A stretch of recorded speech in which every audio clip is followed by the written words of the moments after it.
আমাকে মাফ কর, আমার পক্ষে তোকে শেখানো সম্ভব না। আজকে আমার জীবনের প্রথম ড্রাইভিং ক্লাস আমি করব। কি করব না করব সেটাই আমি বুঝতে পারছি না। ১ ঘন্টা আমি ঝাড়ের উপরেই ছিলাম। প্রথম গাড়ি চালানোর অভিজ্ঞতা। আমার সাথে কমেন্টে অবশ্যই শেয়ার করবেন। গিয়ার কততে ফেলবো, কখন ফেলবো, কি ফেলবো না ফেলবো, ভাই আমি কিচ্ছু বুঝি না বলতে গেলে। আসসালামু আলাইকুম। আশা করি সবাই আপনারা ভালো আছেন, সুস্থ আছেন, নিরাপদে আছেন। আর আমাকে আপনারা ভুলে যাননি। আজকের ভিডিওতে সবাইকে স্বাগত জানাচ্ছি। আজকের দিনটা আমার জন্য খুবই নার্ভাসের একটা দিন বলবো। সকাল থেকে খুবই টেনশনে আছি। সকাল না, কয়েকদিন ধরেই আসলে খুবই টেনশনে আছি। আর নার্ভাস থাকা বা টেনশন করার একটা কারণ হচ্ছে আজকে আমার জীবনের প্রথম ড্রাইভিং ক্লাস আমি করব। বলা যায় যে প্রথমবারের মতো আমি অফিসিয়ালি আসলে গাড়ি চালানো শুরু করব বা শিখবো এরকম আর কি। এটা নিয়ে আমি এত পরিমাণে টেনশনে আছি, এত নার্ভাসনেস কাজ করছে যে আমি বলে বোঝাতে পারবো না, বা কি করব না করব সেটাই আমি বুঝতে পারছি না। এর মধ্যে সোনায় সোহাগা, বাইরে তুমুল বৃষ্টি। এত পরিমাণে বৃষ্টি বোধহয় আমি বিগত ২-৩ মাসের মধ্যে দেখি নাই এত বৃষ্টি। যাই হোক, কপাল খারাপ হলে যা হয় আর কি। বাসায় বসে বসে একটু পরপর চেক করছিলাম যে বাইরে বৃষ্টি কমছে কিনা বা আদৌ আজকে আমার ক্লাসটা হবে কিনা। কারণ যেহেতু আজকে প্রথম দিন, তার উপরই আবার এরকম বৃষ্টি, তো আমি নিজেই একটু ভয় পাচ্ছিলাম। এমনিতেও গাড়িতে বসতে নতুন নতুন আমার খুবই ভয় লেগেছিল। এখন সেই ভয় কেটে গেছে, তারপরে একটু একটু ভয় লাগে। কিন্তু প্রথম আমার খুবই ভয় লাগতো যখন তাওহিদের বাবা গাড়ি চালাতো, আমি পাশে বসে থাকতাম, অনেক ভয় কাজ করতো। সে জায়গায় এখন আমার নিজের গাড়ি চালানোর সময় কেমন লাগতে পারে এটা তো ভাষায় প্রকাশ করার মতো না। যাই হোক, সকালে প্রথমেই তাওহিদকে স্কুলে পাঠিয়ে দিয়েছি। আমার হাতে কিছু সময় আছে, এর মধ্যে আমি চটজলদি একটু রান্নাটা শেষ করে নেই। কারণ এরপরে আবার তাওহিদের থেরাপিও আছে। তো আমার আর সময় থাকবে না, রান্না করার অন্ততপক্ষে আর সময় পাবো না। তো তাড়াহুড়া করে আমি রান্নার কাজটা শেষ করে নেই। আর বাইরে বৃষ্টি থাকার কারণে একটু খিচুড়ি বসিয়ে দিয়েছি, পাশে মাংস রান্না হচ্ছে। আর খিচুড়িটা তাওহিদের বাবা খুব পছন্দ করে, সেই হিসেবেই করা। পরিমাণে অল্প করেই করব, অত বেশি না। কারণ খিচুড়ি একবেলাই ভালো লাগে, ভুনা খিচুড়ি যেটা একবেলাতেই ভালো লাগে, এর পরের বেলা কেন জানি না আমার পছন্দ না। আমার কাছে খিচুড়ির চাইতে পোলাওটা বেশি পছন্দের আমার। বিরিয়ানিও ভালো লাগে, তবে তার চেয়ে বেশি ভালো লাগে পোলাও যেটা সেটা। যাই হোক, খাওয়া দাওয়ার পর্ব বাদ দিই। আজকের ভিডিওর যে মেইন টপিক সেখানে আসি। অনেস্ট একটা রিভিউ দিব আপনাদের, যাদের এরকম তার আগে আপনাদের কাছ থেকে আসলে আমি একটা অভিজ্ঞতা জানতে চাই। যাদের এরকম প্রথম ক্লাস ছিল বা প্রথম গাড়ি চালানোর অভিজ্ঞতা, আমার সাথে কমেন্টে অবশ্যই শেয়ার করবেন। আমার উৎসাহ বাড়বে আসলে কিভাবে কি করা যায়, কতটুকু ইজিলি শেখা যায় সেটা একটু শেয়ার করবেন আমার সাথে। আমি এই পর্যন্ত মাত্র একটা ক্লাস করেছি, এরপরে আরও মানে টাইম পাওয়া যাচ্ছে না, কারণ আমার সময়ের সাথে স্কুলের সময় মিলছে না। আমি যেহেতু বিকেলবেলা কোনো ক্লাস নিতে পারি না, শুধুই সকালবেলা, তাও আবার লিমিটেড, কারণ 4 দিন আমার ছেলের থেরাপি। তো সেই হিসাব করে আসলে টাইম মেনটেন করা হয় না। আর যেহেতু আমি একেবারেই নতুন, একেবারেই গাড়ি আমার ধরা নেই বা আমি পারি না, তো সেই হিসাবে আমাকে ওইভাবেই সময়টা মেনটেন করতে হবে। মেইন সময়ে যদি আমি অফিস টাইমে যদি আমি গাড়ি নিয়ে বের হই, তাহলে আল্লাহ মাফ করুক, না জানি কত কিছু হয়ে যেতে পারে। যে টিচার আছে সে নিজেও আমাকে কন্ট্রোল করতে পারবে না, এইরকম অবস্থা। যাই হোক, এইদিকে আমি রান্নাবান্না শেষ করি আর আল্লাহ আল্লাহ করছি যেন সব কিছু আজকে ঠিকঠাক মতো হয়। আর আমি তাওহিদের বাবাকে বলেছিলাম যে প্রথম দিন অন্ততপক্ষে তুমি একটু আমার সাথে থাকো, তাহলে আমার একটু সাহস আসবে। আর যেহেতু আমি ভাষাটা আসলে বুঝি, কিন্তু বলাটা আমার সমস্যা হয়ে যায়, বলতে পারি না। তো এটা নিয়ে আমি একটু মনটা একটু নিচু হয়েই থাকে বলবো। ভাষা জানাটা এখানে খুবই জরুরি, যাই করি না কেন এখানে ভাষা জানাটা খুবই জরুরি। কাজ করা, ডাক্তার দেখানো, স্কুলে বাচ্চাদের স্কুল হাবিজাবি সব কিছুতেই আসলে ভাষা জানা খুবই জরুরি। সব জায়গায় ইংরেজি চলে না, তো সেই হিসাবে ইতালিয়ানটা জানাটা খুবই দরকার। দেখি, আমারও আসলে এখন বলবো যে অন্যতম একটা ফরজ কাজের মধ্যে মনে হয় পড়ে গেছে এরকম ভাষা শেখাটা। যদি আরও আগে শেখার দরকার ছিল, কিন্তু ওই যে টাইমের সাথে মিলছে না।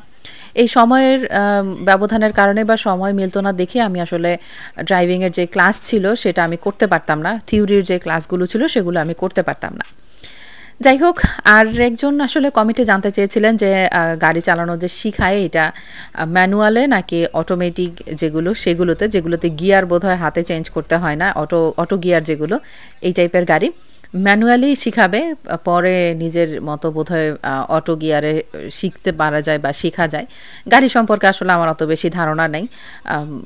রাস্তাঘাট সম্পর্কে ভালো ধারণা হয়েছে এখন, যেহেতু থিওরি পাশ করে এসেছি, তো সেটা সম্পর্কে জানি। তবে গাড়ি সম্পর্কে আমার অত বেশি ধারণা নাই বললেই চলে। কোন গাড়ি কিভাবে চলে, কি করে না করে, এগুলো আমার মাথার উপর দিয়ে যায়। গিয়ার কততে ফেলবো, কখন ফেলবো, কি ফেলবো না ফেলবো, ভাই আমি কিচ্ছু বুঝি না বলতে গেলে। আমি জানি না আসলে আজকের দিনে আমি কি করব। আর আমি তো টেনশনে আছি, না জানি আমাকে যে গাড়ি শিখাবে সে বিরক্ত হয়ে গাড়ি থেকে নেমেই যায়, বলবে যে আমাকে মাফ কর, আমার পক্ষে তোকে শেখানো সম্ভব না। আমি এই টেনশনে আছি। আর হ্যাঁ, অবশ্যই আপনাদের অভিজ্ঞতা শেয়ার করবেন, কারণ আমি জানি যারা আমার ভিডিওগুলো দেখেন তারা অনেকেই গাড়ি চালান, অনেকের ড্রাইভিং লাইসেন্স আছে, এবং তারাই আমাকে অনেক বেশি উৎসাহ দিয়েছেন যে না, তুমি পারবে, ড্রাইভিং লাইসেন্সটা নাও, এটা তোমার ছেলের জন্য ভালো হবে। তারা আমাকে অনেক উৎসাহ দেয়। আর যদিও বা আমি ভিডিওগুলো এখন অনেকটাই ইরেগুলারলি আপলোড দিচ্ছি, কিন্তু তারপরেও দেখি আমি যখনই ভিডিও আপলোড করি কিছু পরিচিত মুখ অবশ্যই আসবে, তাদের কমেন্টগুলো অবশ্যই আসে, এবং এগুলো দেখলেও আসলে ভালো লাগে যে না, আমাকে তারা ভুলে যায়নি, তারা খুবই আসলে মন থেকে আমাকে পছন্দ করে। আর আমার ছেলের জন্য আসলেই অনেক দোয়া করেন আপনারা। অনেক অনেক অনেক ধন্যবাদ আপনাদের সবাইকে এইভাবে আমাদেরকে মনে রাখার জন্য। যাই হোক, আমার রান্নাবান্না শেষ হয়ে গেছে। রান্নার মধ্যে খিচুড়ি করেছি, গরুর মাংস করেছি, শাক কিছু ছিল, কলমি শাক, সেগুলো ভেজে ফেলেছি। আবার কচু তরকারি রান্না করেছি। আবার কচু কিছু এক্সট্রা ছিল বাসায়, সেটা আবার সেদ্ধ করে ফেলেছি। মোটামুটি অনেক কাজ করেছি। আর এর মধ্যে বৃষ্টি, তুমুল বৃষ্টি। তা আমি তাওহিদের বাবাকে ফোন দিলাম যে তুমি একটু চেক করে দেখো যে আজকে আদৌ ক্লাস হবে কি না। পরে ও বলল যে এত কিছু চেক টেক করার দরকার নেই, তুমি তোমার মতো যাও, না হলে আবার বাসায় চলে এসো, ডেট আরেকটা নিয়ে চলে এসো। আর ওই যে বলেছিলাম তাওহিদের বাবার কথা আমার সাথে থাকার জন্য, সেটা হচ্ছে সে সরাসরি না করে দিয়েছে। বলেছে আজকে যদি আমি তোমার সাথে যাই তাহলে তুমি মনে করবা বা তুমি ধরে নিবা যে প্রতিদিনই আমি তোমার সাথে যাব, সেটা তো সম্ভব না। একদিন সাহস করে তুমি একা যাও, পরে দেখবা যে তুমি নিজেই সামলাতে পারছো সব কিছু। তো এই কথা বলে আমাকে সে পাঠিয়েছে। আর আমি বলবো যে ভয়ে ভয়ে এগিয়েছি, সামনের দিকে আসছি, চিন্তা করছি কি করব না করব। কেন জানি না এত পরিমাণে ভয় কাজ করে আমার। রাস্তায় তো হাজার হাজার গাড়ি চালাচ্ছে, মেয়েরা কত সুন্দর কত বড় বড় গাড়ি চালাচ্ছে, আর আমি এই একটা গাড়ি চালানো শিখবো, মনে হয় যেন আমার মাথার উপরে পাহাড় ভেঙে পড়েছে, এরকম একটা অবস্থা। যাই হোক, মাঝখানে অনেক কিছু ঘটে গেছে। 1 ঘন্টা গাড়ির ক্লাস ছিল, সে 1 ঘন্টা আমি ঝাড়ের উপরেই ছিলাম। আসলেই সত্যি কথা, এই 1টা ঘন্টা আমি ঝাড়ের উপরে ছিলাম। কষ্টও লেগেছে, মনটাও খারাপ ছিল। কেন আমাকে ঝাড়ে দিল? আমি তো পারিই না, একেবারেই পারি না। পারি না দেখেই তো তাদের কাছে শিখতে যাওয়া।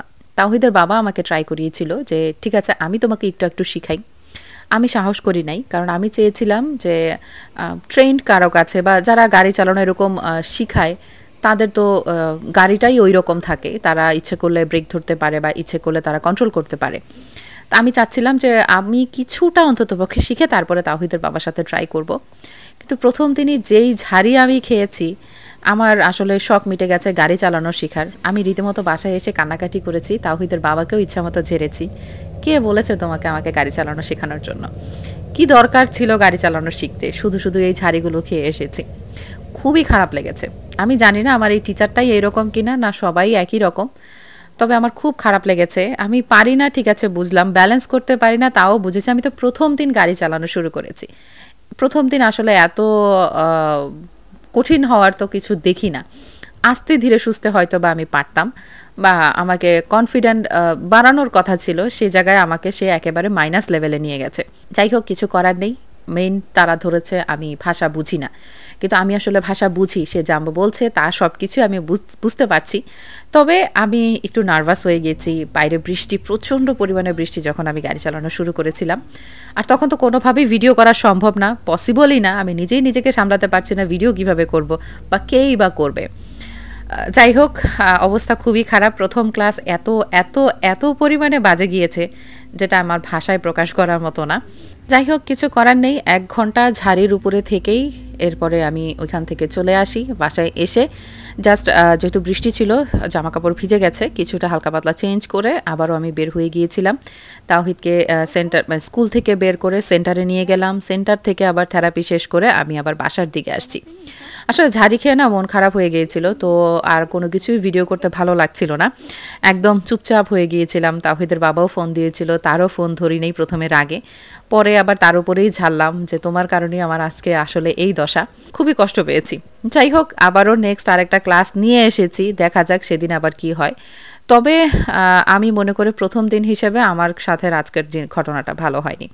আমাকে আর একটু সময় দেওয়ার দরকার ছিল, আর একটু আস্তে ধীরে শেখানোর দরকার ছিল। আমার তো তাড়াহুড়া নাই যে আমার 1 মাসের মধ্যেই শিখতে হবে, আজকেই আমাকে ড্রাইভিং লাইসেন্স নিতে হবে, এরকম তো না।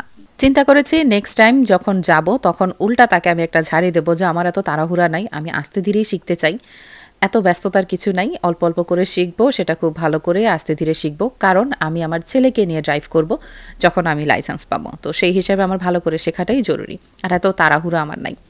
এটাও একটা ঝামেলা আছে ভাই, 1 ঘন্টা 45 ইউরো করে, তো এটা অনেক দাম। সেই হিসাবে আমি যে আবার আস্তে ধীরে বলবো সেটা আমার জন্যই লস, কারণ অনেক খরচ হয়ে যাবে, তখন আবার গুইদা অনেকগুলো দিতে হবে, ড্রাইভিং ক্লাস অনেকগুলো করতে হবে। যাই হোক, এই ছিল আমার প্রথম দিনের ড্রাইভিংয়ের অভিজ্ঞতা। আপনাদেরটাও শেয়ার করবেন, তাহলে হয়তো বা একটু সান্ত্বনা পাবো বা একটু উৎসাহ পাবো। আজকের মতো তাহলে বিদায় নেই, পরবর্তী ভিডিওতে ইনশাল্লাহ আবার কথা হবে। দোয়া করবেন সবাই আমার জন্য, যেন খুব তাড়াতাড়ি আমি এই বিপদ থেকে উদ্ধার হতে পারি। আজকের মতো আল্লাহ হাফেজ।